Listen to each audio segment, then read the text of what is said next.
Okay, let's begin. Good morning, good afternoon, and good evening, depending on where you are in the world and the time zone in which you reside in. Thank you all for participating in this webinar with us today. It is my pleasure to present the third session of UCAM Sport University E-Week on sports nutrition entitled Interview with Toscana, Sports Nutrition with Elite Athletes, that is being organized by UCAM Spanish Sports University.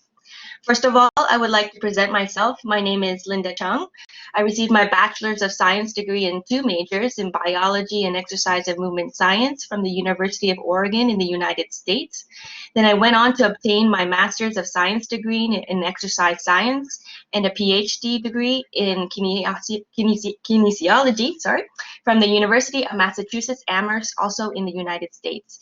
I am currently a professor in the Faculty of Sports here at UCAM and an investigator in the UCAM Research Center for High Performance Sport. I'm also the coordinator of the Master's Program in High Performance Sport, Strength and Conditioning. It is my great pleasure to have our main speaker with us in this session, Dr. Toscana Viar. Let me explain a little bit about her.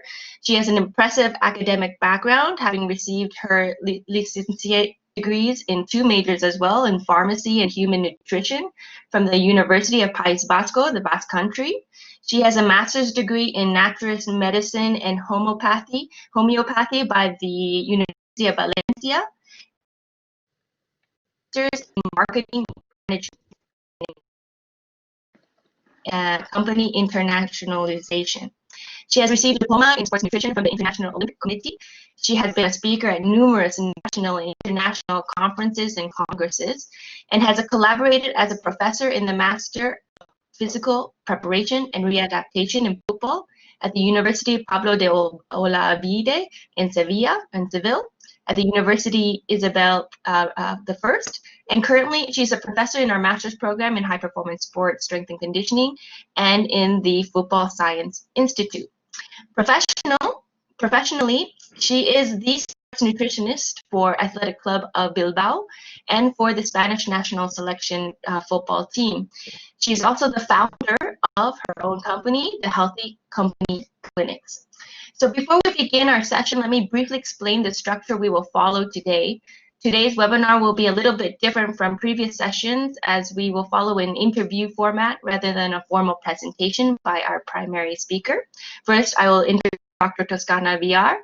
This will be followed by a brief presentation of the different master's program that UCAM has to offer, which will be conducted by my colleague José Carlos, the coordinator of the UCAM Spanish Sports University. Then we will open the webinar to questions from the listeners, to either myself, to Dr. Toscana Viar, or José Carlos.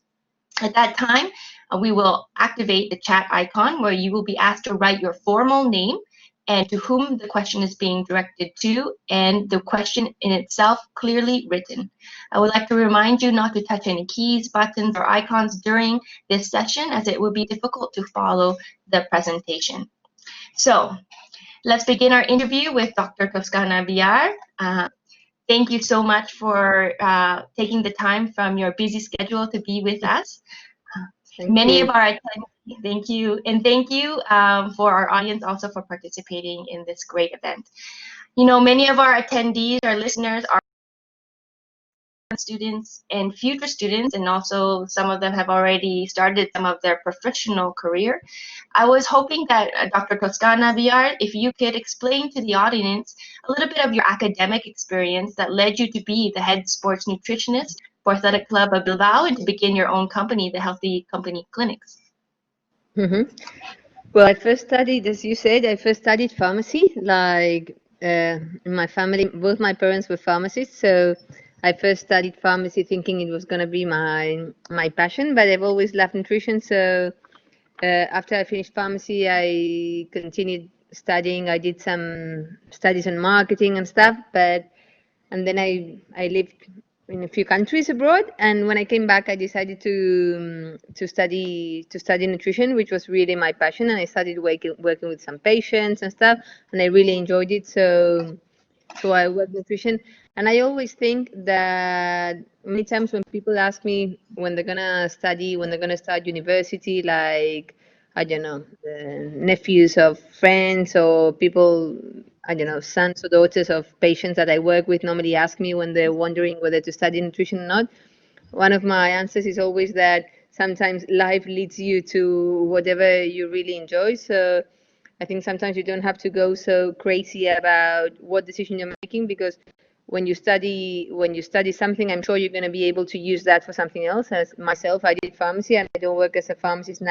And then I studied marketing and international commerce, which I don't really use in my day to day, but it's very useful when as a tool for my nutrition and sports practice. So I did nutrition.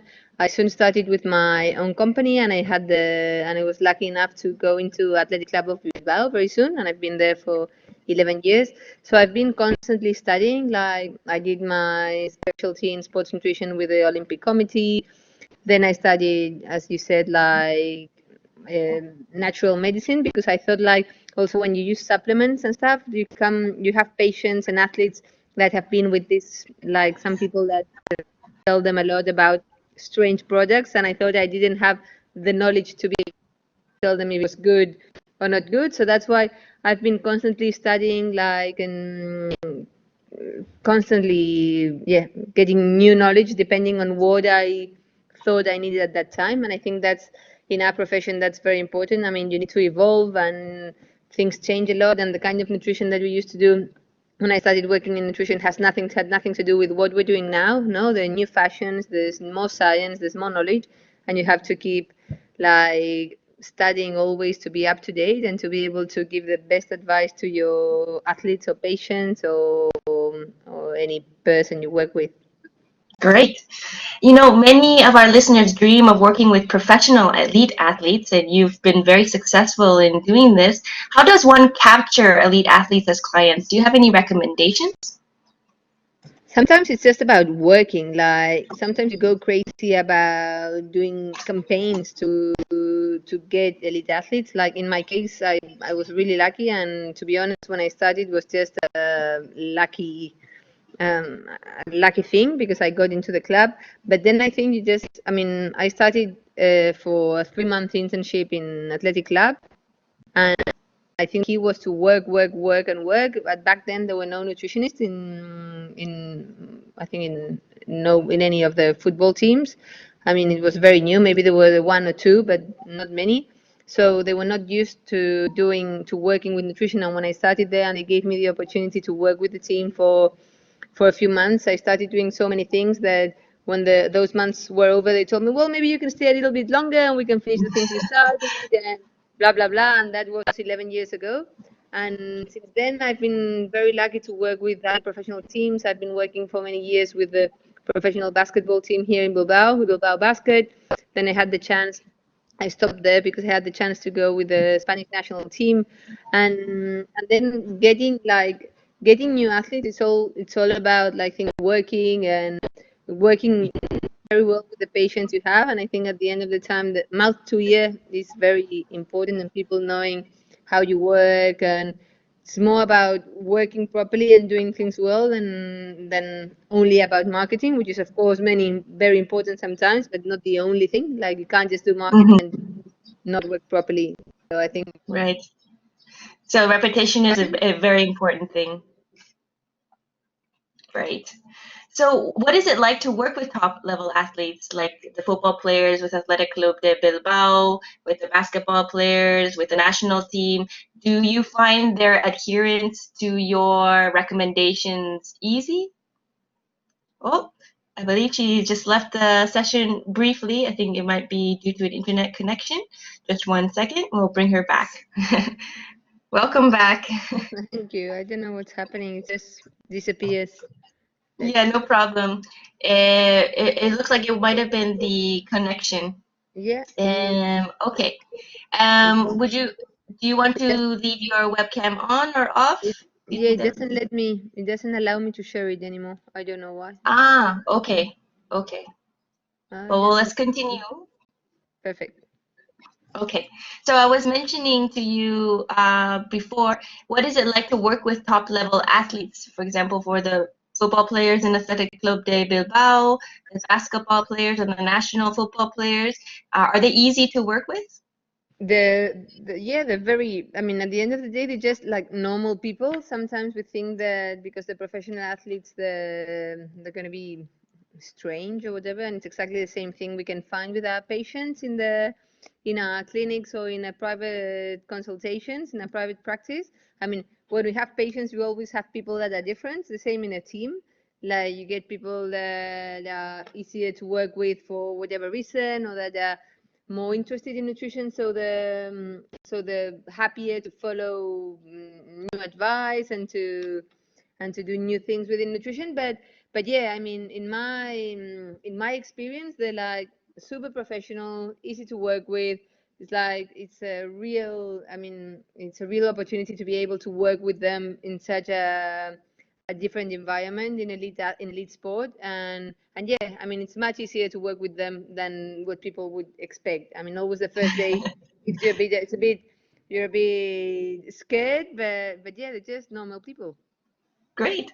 You know, club teams is a big organization. It's not just simply having a head coach or a fitness coach. How do you have to coordinate with these people? Do you have to speak specifically to one coach or staff member? Or do you generally meet with them prior to working with the athletes? Yeah, I mean, when I work in teams, normally I do try to work a lot, and I work a lot with my coaches and my managers, and with the physical coach and stuff, to be able to organize all the nutritional plan for the athletes. So I need to know what's the team going to do that week, how are the training sessions going to be, if they're going to be more or less intense, if they're going to be more resistance or endurance focused, if some of the players are going to train longer or shorter, and in that way that way I can organize the meal plans and the supplement plans or whatever I need to do with them, like knowing what kind of exercise they're going to do for that week or for that day. Okay. So do you have injuries is a common occurrence in football, in sport athletes in general. Do you have a specific protocol that you have for these individuals who have suffered injuries?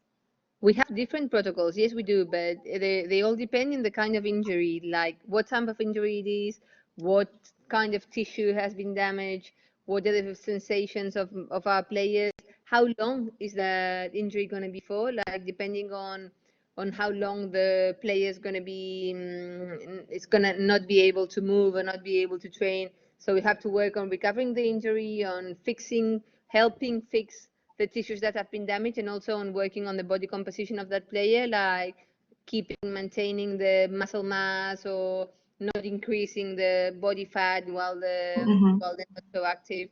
So yeah, you have to do a plan, and we do have plans, but they're very different depending on the kind of injury.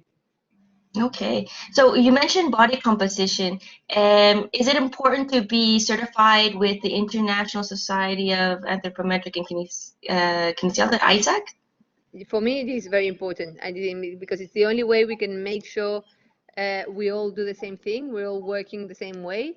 And yeah, I mean, some people do skin folds or do anthropometry without being certified, but you can never be sure how you're working. And it's not so, I mean, there's always but there's always a slight difference between different people taking skin folds. So if you're not certified, that difference is going to be even bigger. So you're not going to be able to compare it with other data. So yeah, I think it's very important. And how would you prioritize alimentation, supplementation, and rest? Which is the most important in the area of sports nutrition?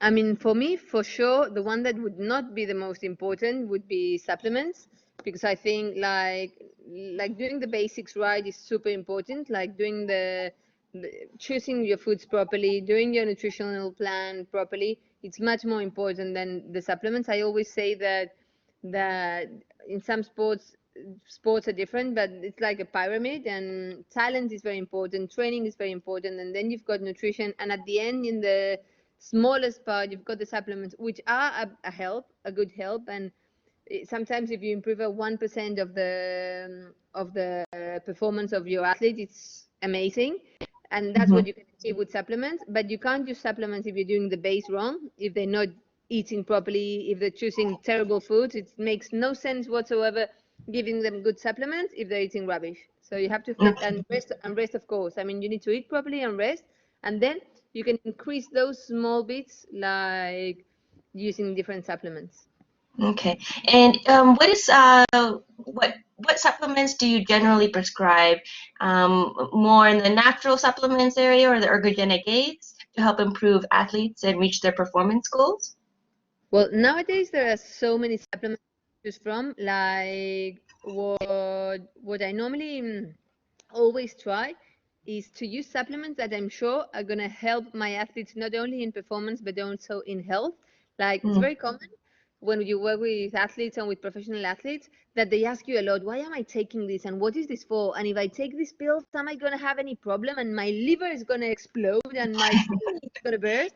So I always try to use supplements which I would really take for myself. So I normally work improving performance through health, like making sure you use supplements that are going to improve their health and that way will improve their performance. And very, very rarely, in very few occasions, I use supplements that are only focused in performance. For instance, you can use caffeine, which is only focused in performance. You know, you can only use that for a competition or whatever. But most of the supplements we use nowadays, I don't know, if you use omega-3 or you use curcumin, things, those are supplements that I feel safe and I feel comfortable in telling my athletes that they're not only not gonna be feeling worse or having any problem because of taking them, but I'm gonna make sure I'm sure that in a few years, because they took them, they're gonna be even better. Great. Now, with the situation that we are in with COVID-19, the state of alarm in some countries, confinement, quarantine, how did COVID-19 affect your management of the nutritional needs of your elite athletes? Well, it's changed completely, but not in a bad way necessarily. I think I've been more in touch with my athletes than ever. I mean, because they've been at home and they've been more involved on the foods they had, and they've been more receptive to getting information about the kind of things they could do to improve to improve the body composition while they were at home and not to lose their adaptation too much. So I think they've been quite receptive and quite interested in nutrition. So yeah, I mean it has changed a lot, but I think it's also given us tools and showed us ways to work that can be very useful in the future, and realizing that being there is not the only way. Yeah. And how did the quarantine change the way athletes control their nutritional habits and body composition in conjunction with the limitations of physical training? Because their training now is not exactly the same as it would be in the field at home. Do you have to adapt to their protocols, the protocol a little bit to adapt their limitations in with regards to physical exercise?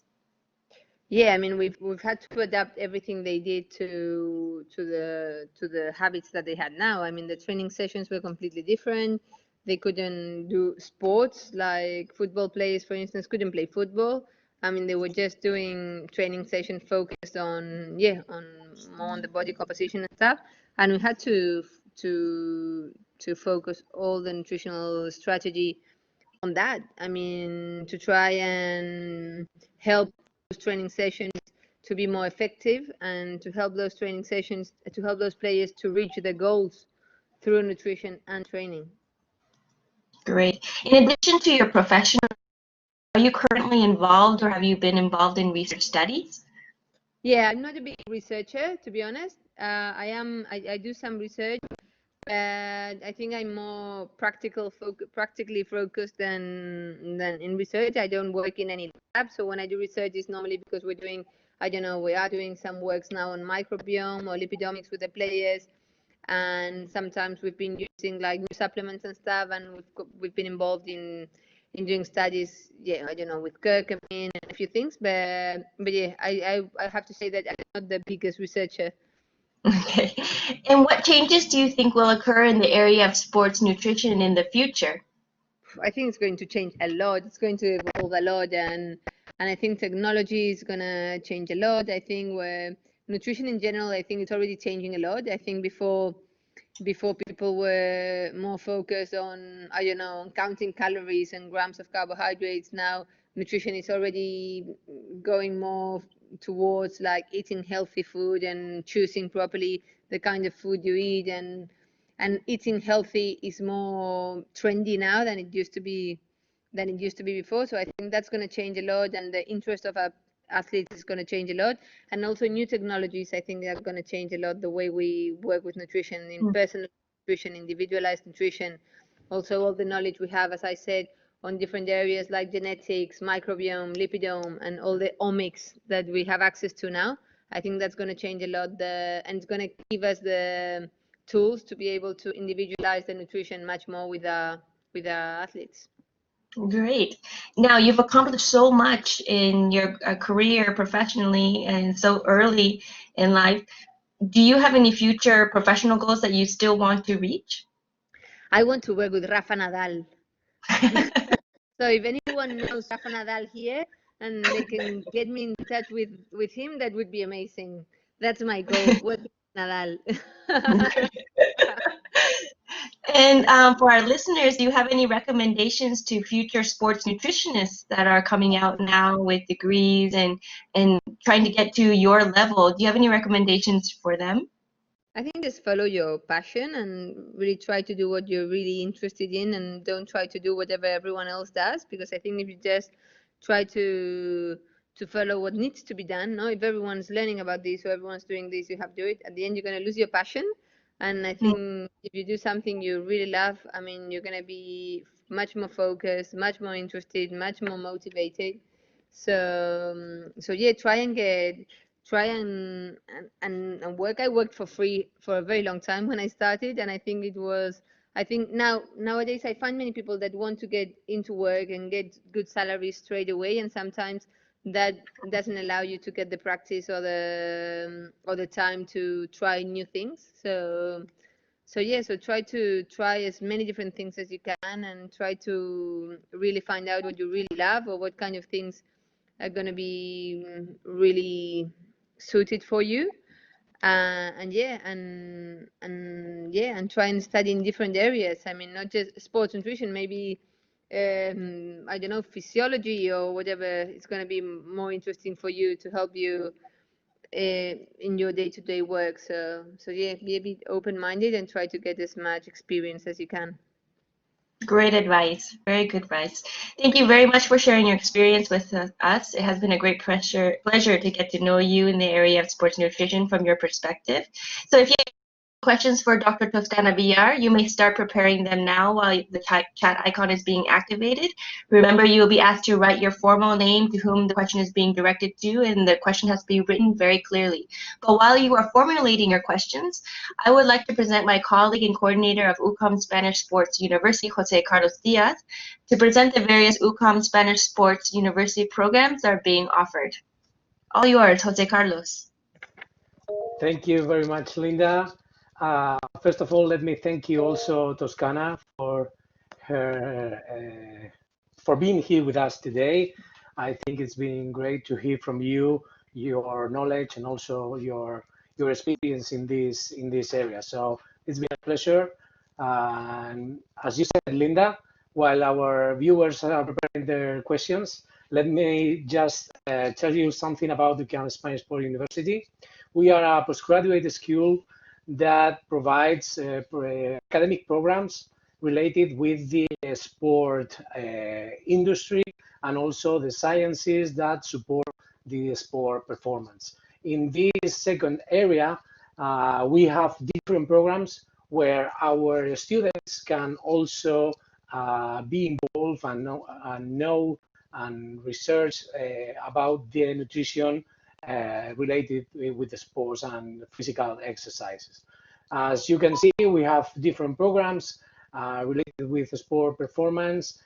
We teach in English and Spanish, and for sure, in the main programs where we develop this subject about the sport nutrition, are the programs that are related with football, strength and conditioning, and rehabilitation from injuries in football, where one of our specific modules is to talk about sport nutrition and ergogenic aids. And we have very experienced teachers that can develop the subjects from the professional perspective.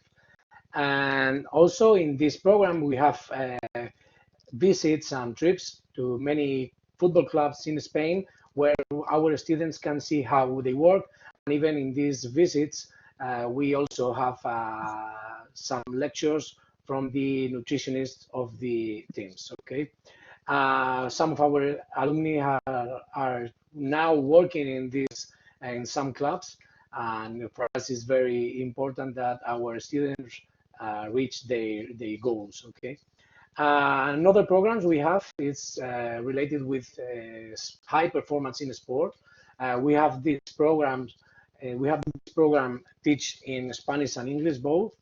And as you can see, also one of our main subjects that we want to go in is the sport nutrition and ergogenic aids. Okay, and also we have very important professionals that can develop this area very, very well, and from the perspective of the researchers. Okay, and of course, if we want to talk about the sport nutrition, we have one specific master for physical activity, and for one specific master for nutrition in physical activity and sports.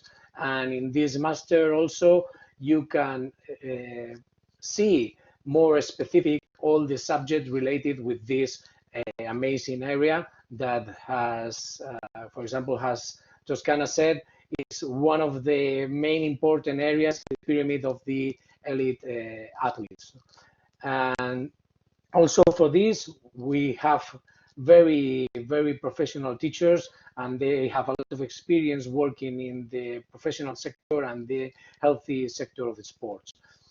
We also want to show you that we have an agreement with Barça Innovation Hub, and all the courses related with sports sciences that they develop, we can also offer to you. You can see that between all of these certificates, you can find some programs related with sport and nutrition. If you want more info about our academic programs and what we offer, please visit our webpage. And if you have any question about any of this, please just mail us in our email sportuniversity@ucam.edu. Thank you very much, and I hope you have prepared a very good question for Toscana. And let's see.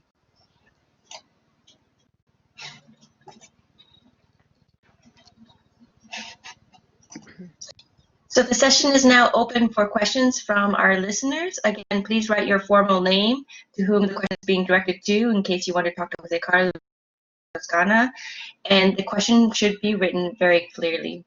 Please in the chat icon.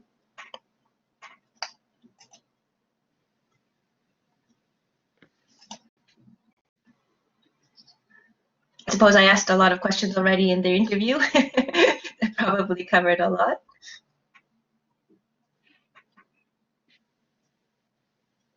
Any questions from the audience?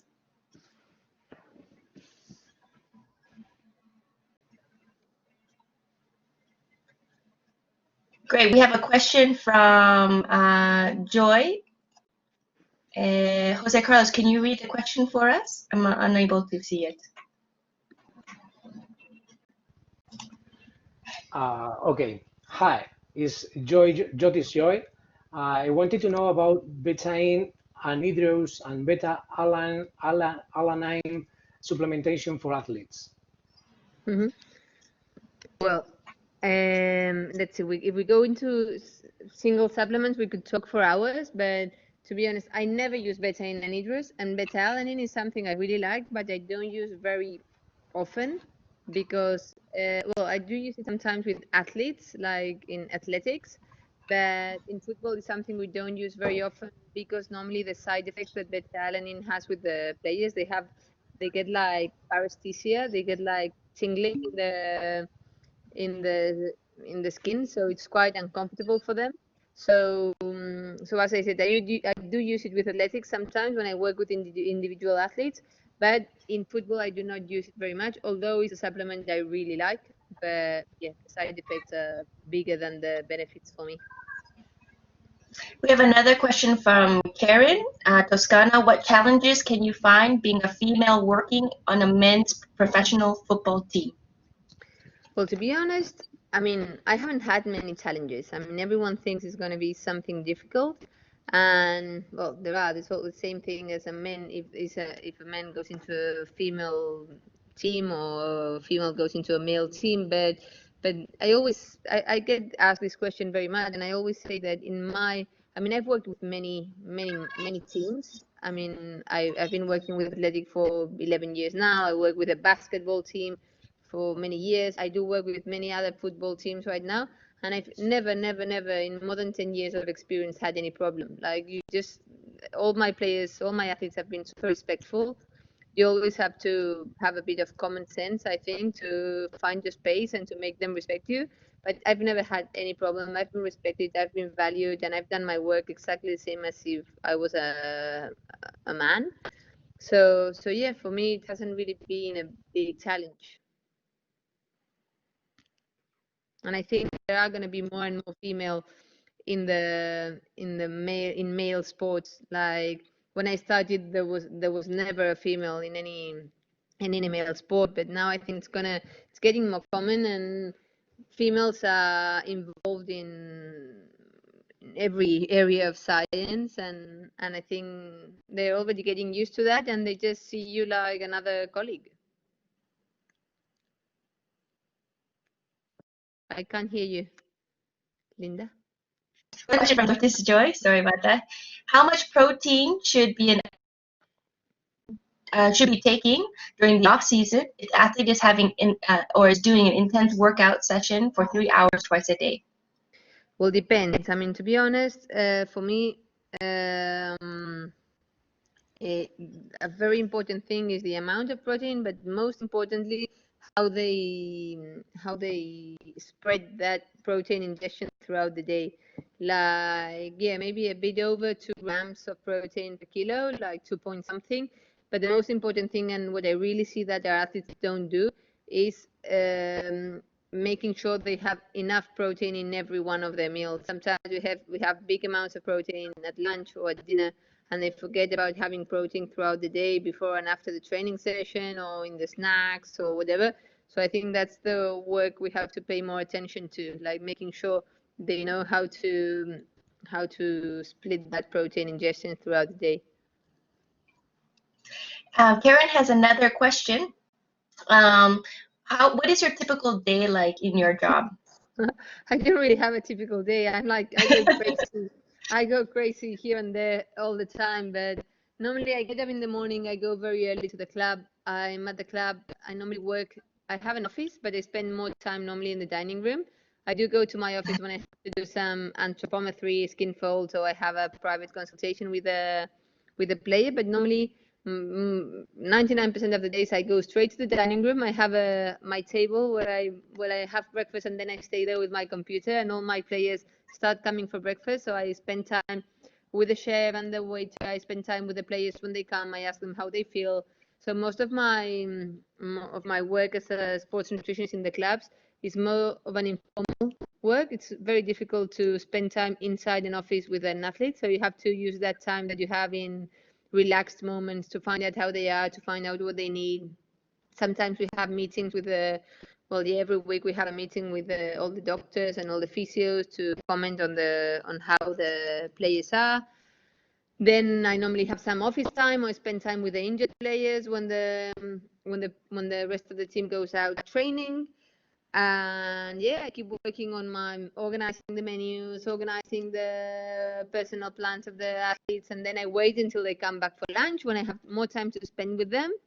And I spend time with them. Then I normally have lunch with the coach, because that's the time where I can spend time with him. So I normally sit on the table with them, and I get to spend time with them and find out what are the plans for the week, what are the training sessions going to be like, how's this player, how's that other player.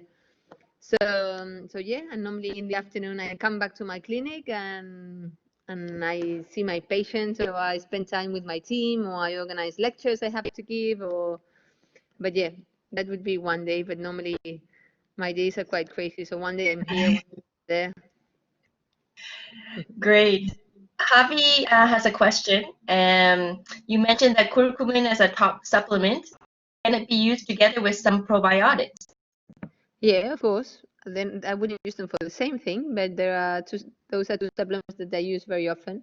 Like probiotics are super useful for gut health and they're good for better absorption of nutrients and better immune system. And no, when your gut health is good, I mean, many things are much better. So yeah, of course you can use both. And curcumin, I would use it more for inflammation or yeah. Also, Great. you can use curcumin for gut health, but it wouldn't be my first go-to for that. And you normally use other things for that. Okay. Another student, Yu Liu, has a question with regards to, let me go back up here. What is the average macronutrients distribution for the average football player? To be honest, I hate this macronutrient distribution. I never tell my players very much how, because the numbers that we hear now about how much carbohydrates players have to take and are normally unachievable and not realistic and I think not even necessary. So as I said, I normally don't do a macronutrient distribution so much. I just make sure the quality of the foods is good enough. I try and teach them to increase. Well, I don't know. I try to show them when they're going to need more carbohydrates so they can adjust their carbohydrate intake in, depending on the and how much activity and how intense that activity is going to be. I do teach them a lot, as I said, on how to distribute the protein. For me, that's very important because I think it's super important in athletes, and that's something they normally don't do very well. And I normally try to teach them how to choose the best quality foods, like how to choose good quality fats instead of bad quality fats, and I try to explain them why it's so important. So I don't really tell them you have to take a 55% of carbohydrates and a 33% of fat. So I never normally do that. Okay. Another question from José Joy. Do you think BCAA, specifically leucine and glutamine, helps in recovery after rigorous workouts? Yes, I do. I normally don't use the whole branch amino acids. When I use it, I only use leucine. And I do use glutamine a lot. I use glutamine a lot, like for recovery, for, again, gut health and immune system.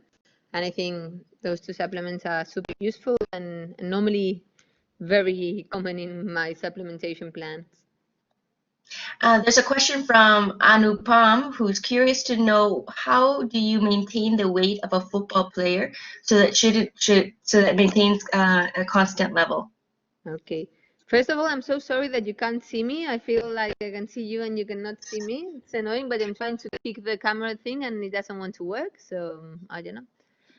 Maybe it's because I'm not because I know why it is, José Carlos. Because when I got disconnected, I'm not a moderador anymore. So you have to give me permission probably to turn on my camera. Well, whatever. Try now. Let's see, 1 second. No,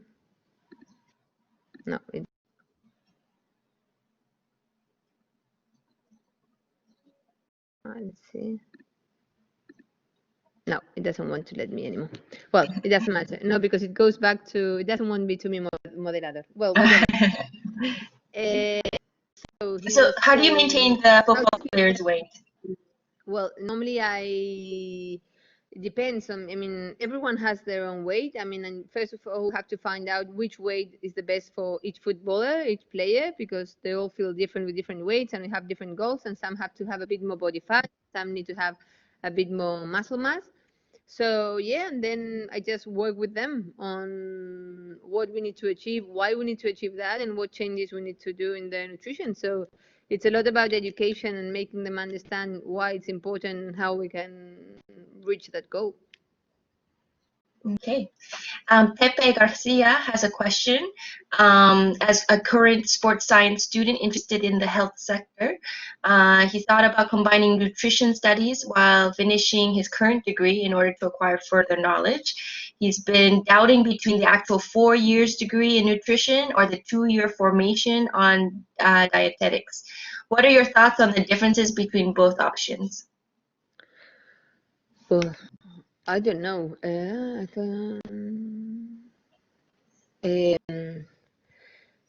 I don't know if he's Spanish or he's not Spanish. Yeah, it might be, I think, formación de 2 años en lugar de 4.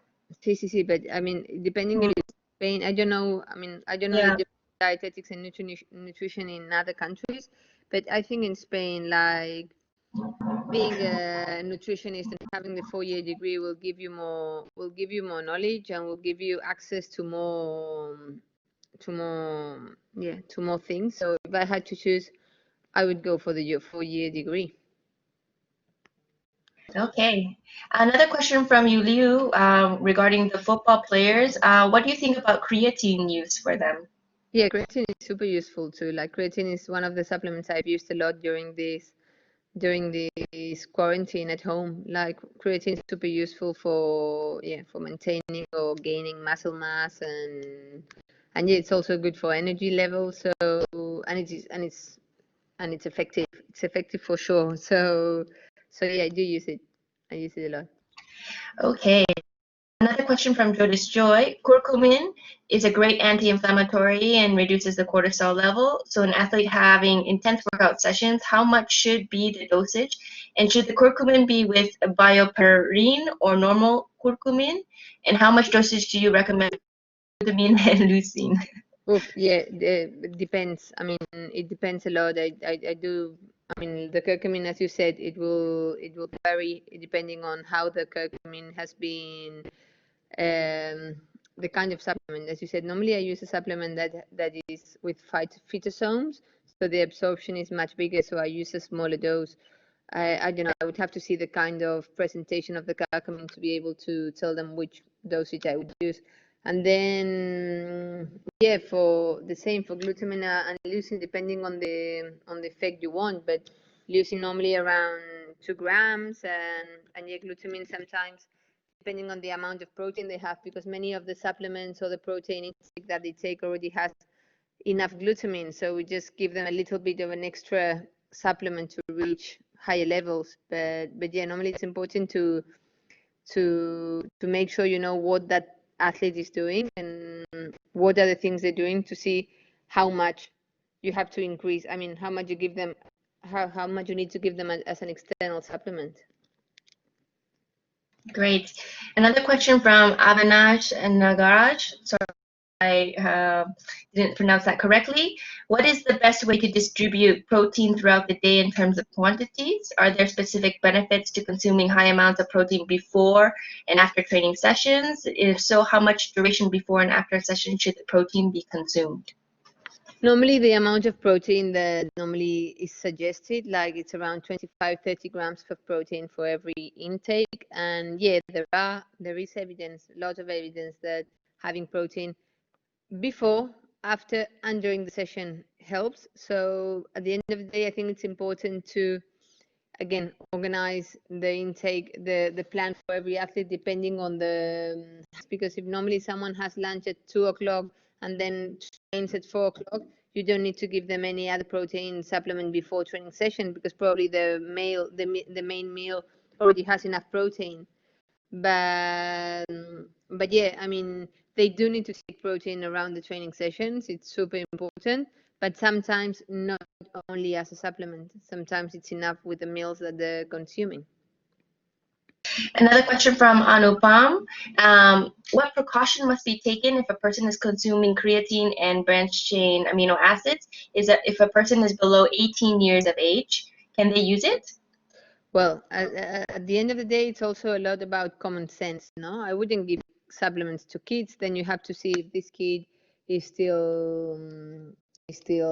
I don't think there's any danger. Creatine is used for different aspects, for different problems in kids, and there's no problem at all with kids having creatine. And we do have amino acids in our day-to-day food, so those two supplements, I don't think they would be dangerous. But yeah, you need to know why you're giving the supplements. Do they need them or they don't need them? How long are they going to take it for? I mean, no, and yeah, sometimes what I do when I work with kids or teenagers is make sure I teach them and they're educated enough to make good food choices and not focus, because when they're 16 years old, if you start teaching them how important it is to take supplements, they're always going to believe that supplements are the most important thing. So try and make them eat properly, and then if you need them sometimes for some specific reason. If you want to use supplements, I think there's no problem at all with this kind of supplements. But yeah, I wouldn't use it as a day-to-day tool if I don't need it. Thank you, Dr. Toscana.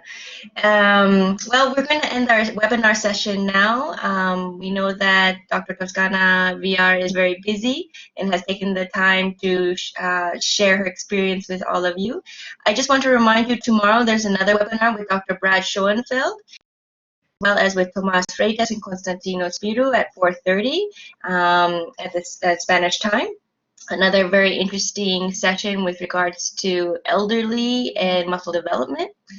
But before we end, I would like to thank again Dr. Toscana Viar for being with us today. I truly believe we have learned quite a bit from the interview. Also, I would like to thank José Carlos and Juan José for their hard work and organization of the UCAM Sport University E-Week. And thank you all of you listeners for being with us today from all over the world. Please stay safe and healthy during these times with COVID-19. And I wish you all a good morning, good afternoon, and good evening. Thank you. Thank you very much. Bye-bye. Bye.